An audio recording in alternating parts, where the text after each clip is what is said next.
The drum of gratitude. Let's beat it far and wide. This is a story that comes to us from the banks of the Ganges, where a king lived called Brahmadatta. He was known as a benevolent, kind and just king.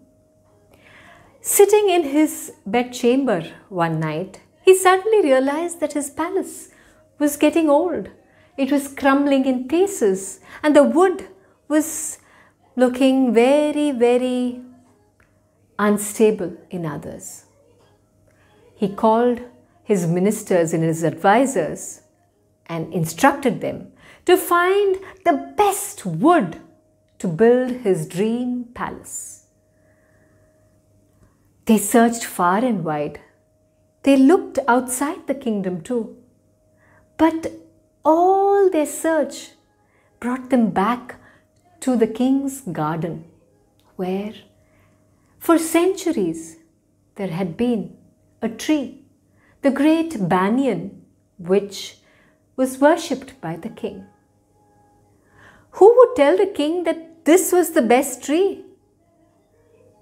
Finally, the minister pulled up some courage to tell the king, the perfect wood can be got from the great banyan in your garden, Highness. Of course, the king was taken aback, but his need to build his palace was stronger. He instructed his folk to take permission to do a little puja for the tree. They tied a garland and prayed to the tree spirits, informing the tree spirit that they would be back in 7 days to cut the great banyan, and the tree spirits must find place in another tree. And with that, the carpenters and the advisors returned back to their duties. The tree spirit was in turmoil. To leave and go after living in this tree for centuries? What about the squirrels and the birds that shelter in this tree? They will be lost like a motherless family. Just then, a sound was heard. The grass that grew around the banyan swayed in the wind as if to inform the tree, listen to me, listen to me, listen to me. And listen did that tree do. The whole night they sat talking, the kusha grass.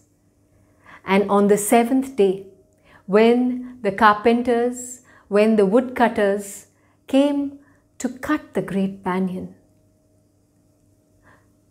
they felt a squishiness. Look, sir, it's rotting, the banyan, touch this.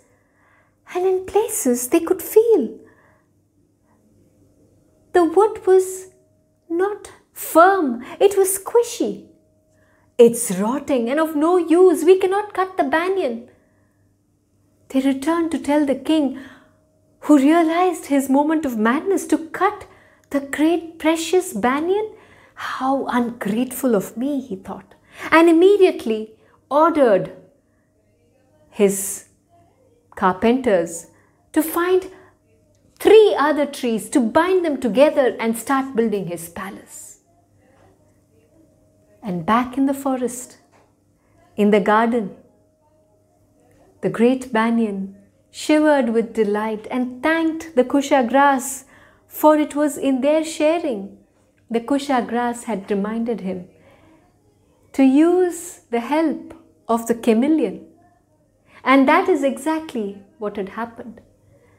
The chameleon spirits had made their way to the bark of the tree and held themselves close to the bark and skin.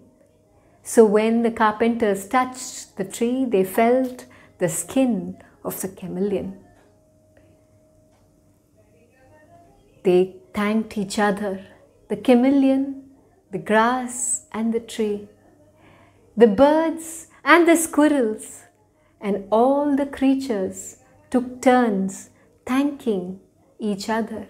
For now that the banyan had been saved, they could live there in happiness for another 100 years. The story reflection, I ask you to find what you are most grateful for in your life.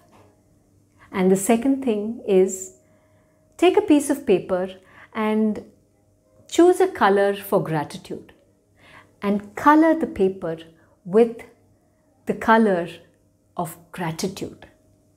It could be one or it could be many colors.